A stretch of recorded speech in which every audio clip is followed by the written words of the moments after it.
Let's look at this question. Question कह रहा है select the option with correct identification, सही आइडेंटिफिकेशन आप इसकी कीजिए। तो आइए कर लेते हैं, इसमें क्या मुश्किल है। हम सारी लेबलिंग कर लेते हैं, जो मैच कर जाएगी वो आंसर हो जाएगा। तो बेटा पहले तो आप ध्यान से देखें, ठीक है, कि जो बी है, मैं शॉर्ट में लिख रहा हूं, बी जो है वो एपिग्लॉटिस है। बी क्या है? दिस इज द एपिग्लॉटिस, ये जो स्ट्रक्चर बना हुआ है दैट इज द एपिग्लॉटिस। सी जो है, ये वाला नीचे वाला स्ट्रक्चर है, that is the larynx, that is the larynx. D जो है दैट इज ट्रेकिया, डी हमारा ट्रेकिया है यहां पर, ठीक है, D is trachea,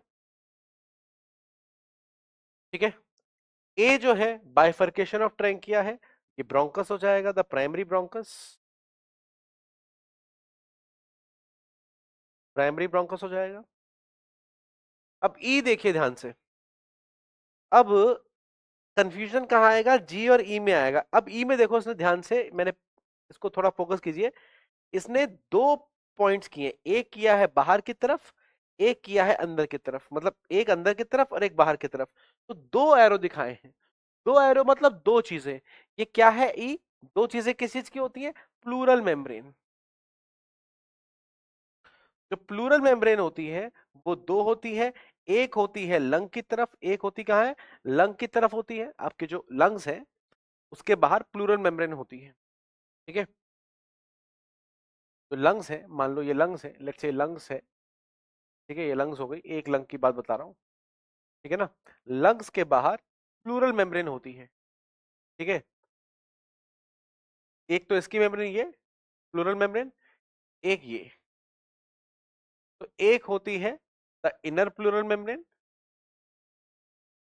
inner pleural membrane, ठीक है, also known as the visceral pleural membrane. Inner यहाँ विसरल बोलते हैं उसको हम, क्योंकि वो ऑर्गन यानी विसरा के पास में है, ठीक है। और बाहर वाली को हम बोलते हैं द आउटर, या also known as parietal pleural membrane,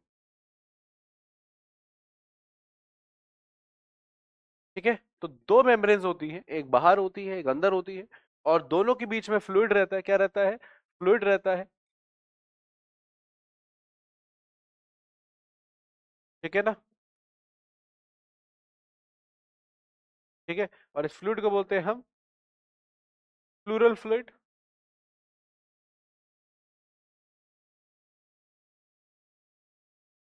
ठीक है ना। तो ये प्लूरल फ्लूइड हो जाता है और ये आउटर और इनर प्लूरल मेम्ब्रेन हो जाती हैं। तो इस लेबलिंग के अंदर जो ई वाला पार्ट है वो क्या हो गया? प्लूरल मेम्ब्रेन्स, ठीक है। अब जो एफ है वो हो गया आपके एल्वियोली, एल्वियोलीज बना रखे हैं उसने, बाकी देखना पड़ेगा कि क्या ऑप्शन है एफ में, ठीक है। हो सकता है एल्वियोली है, एल्वियोलर सैक है, एल्वियोलर सैक भी हो सकता है, वो हम दोनों में से कुछ भी हो सकता है, वो एल्वियोली की बात हो रही है। देन जी में, जी में अगर आप ध्यान से देखेंगे बीच में दे रखा है, जी हमारा प्लूरल फ्लूइड है। कौन सा है? प्लूरल फ्लूइड है, प्लूरल फ्लूइड है। अब इतने लेबलिंग से आपका एक क्वेश्चन हो जाना चाहिए, आपका एक क्वेश्चन हो जाना चाहिए। आइए कर लेते हैं, ओके। तो पहले तो हम देखते हैं बी को एपिग्लॉटिस कौन कौन बोल रहा है। तो ये बी को एपिग्लॉटिस बोल रहा है, इसमें बी है ही नहीं। चलो सारे देख लेते हैं। ये कह रहा है ए ब्रोंक्यूल्स हैं, ए ब्रोंक्यूल्स हैं, ए ब्रोंक्यूल्स।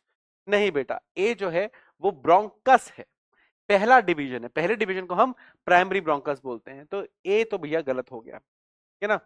डी लैरिंग्स है, वो डी डी ट्रैकिया, ये भी गलत हो गया, हमें ज्यादा देखने की जरूरत नहीं है। अगले पे चलते हैं। बी एपिग्लॉटिस है, बी एपिग्लॉटिस है, बिल्कुल ठीक बात है, बी एपिग्लॉटिस है, सही। एफ एल्वियोली है, एफ एल्वियोली है, हो सकता है एल्वियोली, एल्वियोलर सैक कुछ भी हो सकता है, इतना छोटा है हम कुछ नहीं कह सकते, तो हम सही ही मान लेते हैं, कोई नहीं। आई डायफ्राम है, हाँ ये देखिए आई, ये डोम शेप स्ट्रक्चर, ये तो यहाँ पे मैंने देखा ही नहीं। ये आई जो है ये डायफ्राम है, बिल्कुल डायफ्राम है, dome shape structure diaphragm, respiration में काम करता है, बिल्कुल डायफ्राम है। तो ये हमारा जो है डायफ्राम है,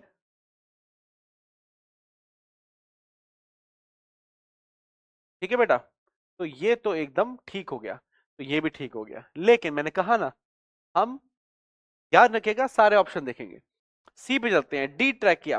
डी ट्रैकिया, डी ट्रैकिया है, बिल्कुल ठीक बात है। ई कह रहा है रिब्स, ई रिब्स है बेटा, ई रिब्स नहीं है, रिब्स ये वाले स्ट्रक्चर है, ये बाहर वाले, ये है रिब्स, ठीक है ना। ई हमारी प्लूरल मेम्ब्रेन है, तो ई रिब्स नहीं है, ई गलत हो गया, ठीक है, तो हमारा सी भी गलत हो गया। डी चलते हैं, सी लैरिंग्स, सी लैरिंग्स, ठीक है भाई, सी लैरिंग्स बिल्कुल ठीक बोल रहा है ये।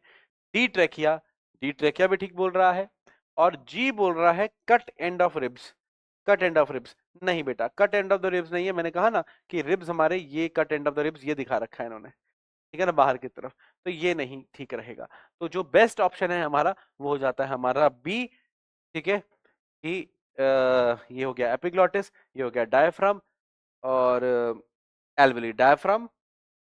अब ये देखो एल्वेली एल्वेलर सैक दोनों हो सकता था, लेकिन ने एल्वेली ले लिया क्योंकि ऑप्शन से क्या कर रहा है वो मैच कर रहा है, ठीक है, और बी हमारा एपिग्लॉटिस है ही नहीं, ठीक है। और जो cut end of the ribs है वो याद रखना, cut end of the ribs इसने यहाँ दिखाए हैं, आप एनसीईआरटी देखना, these are the cut end of the ribs, आप एनसीईआरटी से मैच करोगे आपका इजिली हो जाएगा, ठीक है। कौन सा कॉन्सेप्ट यूज किया हमने इसको करने के लिए, कॉन्सेप्ट यूज किया हमने basic anatomy of respiratory system.